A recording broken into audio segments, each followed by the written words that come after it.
Halo semuanya, hari ini kita bakal membedah sesuatu yang jujur aja mind-blowing banget.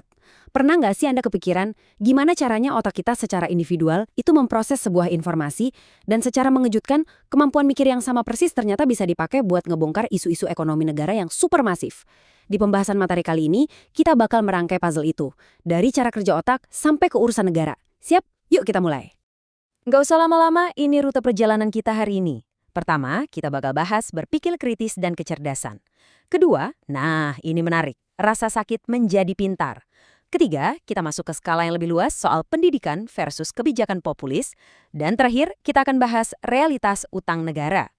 Oke, kita masuk ke poin pertama, berpikir kritis dan kecerdasan. Gimana sih sebenarnya cara kita memproses dunia yang super kompleks ini? Gini, di zaman sekarang, kemampuan buat nyaring mana info beneran dan mana yang cuma noise itu udah bukan sekedar hobi lagi loh, tapi udah jadi skill buat bertahan hidup. Coba tebak, waktu Anda lagi asyik scrolling medsos, tahu nggak kalau ternyata lebih dari 50%, ya lebih dari separuh lalu lintas internet global itu isinya digerakkan oleh AI dan bot. Gila kan? Artinya, dunia digital kita itu dipenuhi sama informasi buatan. Makanya, punya kemampuan berpikir kritis itu mutlak banget sekarang. Kalau enggak, kita bisa dengan gampangnya tenggelam dalam narasi yang cuma dibikin sama algoritma. Terus muncul deh pertanyaan penting. Apakah IQ itu satu-satunya tolak ukur kecerdasan yang mutlak? Jawabannya, jelas enggak. Dari sumber yang kita bedah, kecerdasan sejati itu bukan sekedar soal deretan angka dari tes yang rumit. Kecerdasan sejati adalah tentang gimana kita bisa pakai otak kita buat mecahin masalah di dunia nyata, yang pastinya penuh banget sama ketidakpastian. Nah, para ahli ngebidik hal ini dengan membagi cara berpikir jadi dua. Pertama, ada berpikir vertikal.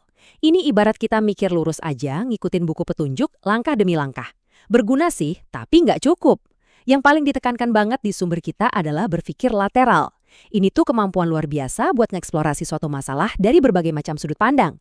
Berpikir kritis yang sesungguhnya itu bukan cuma nyari pembenaran buat apa yang udah kita percaya, tapi berani ngulik dan nyari tahu kebenaran dari hal-hal yang selama ini justru kita ragukan. Masuk ke bagian kedua nih, rasa sakit menjadi pintar. Pernah ngerasa belajar hal baru itu bikin mumet atau overthinking? Membuka pikiran dengan berpikir lateral itu seringkali emang nggak nyaman. Tapi kenapa ya? Di sumber materi kita ada satu analogi yang tajam banget. Dibilang kalau nyari ilmu itu ibarat kemoterapi. Wah, ekstrim ya dengernya. Ya, perawatannya emang menyakitkan secara jangka pendek. Bikin kita cemas, bikin kepala pusing. Tapi pada akhirnya, rasa sakit itulah yang bakal nyembuhin kita dari kanker ketidaktahuan. Jadi ketidaknyamanan itu wajar banget. Sebuah harga yang pantas dibayar demi kualitas hidup yang lebih baik. Sebenarnya, kalau ditarik secara biologis, otak kita tuh nggak didesain buat bikin kita happy atau damai terus-terusan setiap saat. Otak kita itu mesin yang dirancang buat bertahan hidup, buat survival. Jadi, rasa stres waktu kita mencerna informasi baru itu sebenarnya mekanisme evolusi. Stres dalam takaran yang pas justru jadi alat utama yang maksa kita buat beradaptasi. Makanya kita ngelewatin yang namanya fase pertumbuhan kognitif. Awalnya kita ngerasa bahagia karena nggak tahu apa-apa. Terus kita masuk ke fase efek Dunning-Kruger.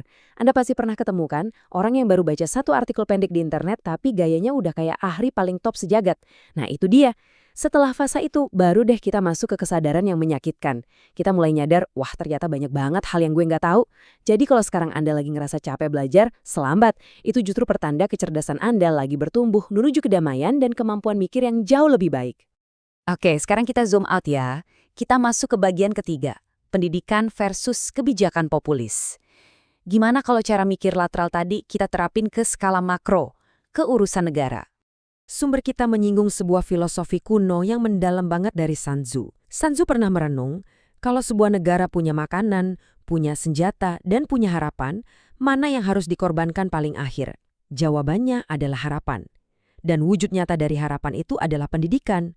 Makanan dan senjata itu penting buat jangka pendek, tapi secara objektif para pakar mempertanyakan, apakah sebuah negara harus habis-habisan memprioritaskan ngasih makan warganya aja, atau membangun fondasi pendidikan biar warganya bisa mikir kritis buat jangka panjang? Coba kita bawa filosofi tadi ke realitas pakai data. Biar lebih kebayang, Tiongkok itu ngabisin sekitar 300 triliun rupiah buat program makan gratis warganya.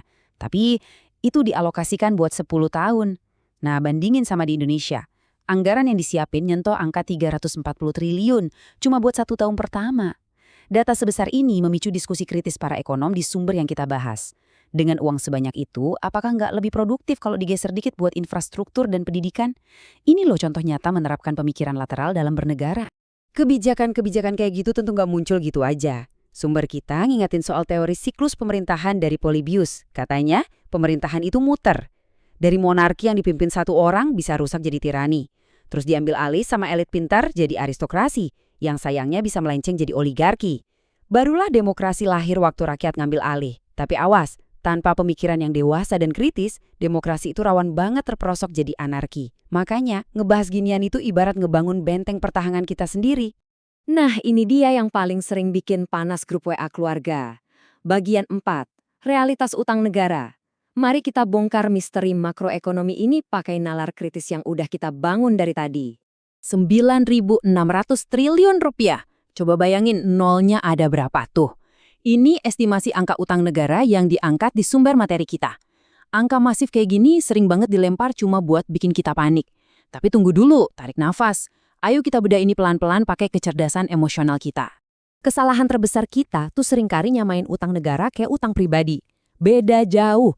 Kalau kita ngutang kan biasanya buat konsumsi. Dan ada batas umurnya. Kita bakal mati, utang harus lunas. Tapi negara beroperasi di dimensi yang beda. Utang negara itu didesain supaya negara punya fleksibilitas fiskal buat ngebangun infrastruktur yang umurnya bisa ratusan tahun. Terus kenapa nggak cetak uang aja? Nah, sumber kita ngagasin, kalau cetak uang sembarangan, uangnya malah jadi nggak ada harganya, alias hiperinflasi kayak di Zimbabwe. Makanya, negara ngelola itu lewat obligasi. Tapi, bukan berarti kita tutup mata dan bilang semuanya baik-baik aja ya. Sumber kita ngasih alarm objektif nih.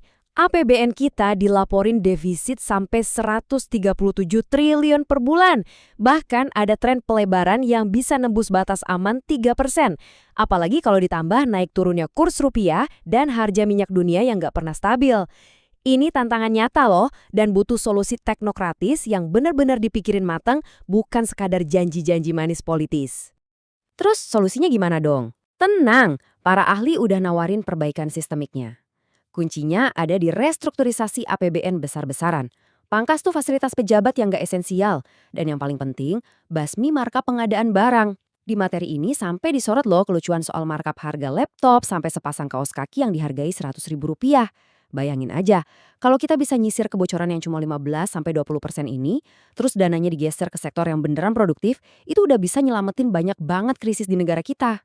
Jadi dari cara otak kita ngerasa sakit waktu memproses informasi sulit sampai ke urusan ngelola anggaran ribuan triliun, benang merahnya cuma satu. Kita butuh keberanian buat berpikir lateral. Sebagai penutup, saya mau ninggalin satu pertanyaan buat Anda. Apakah Anda udah secara aktif pakai nalar kritis buat mengevaluasi arah bangsa ini? Atau Anda sekedar pasrah dan berharap yang terbaik aja sambil rebahan? Yuk, terus pertanyakan banyak hal, jangan berhenti cari tahu, dan sampai jumpa di pembahasan seru kita berikutnya.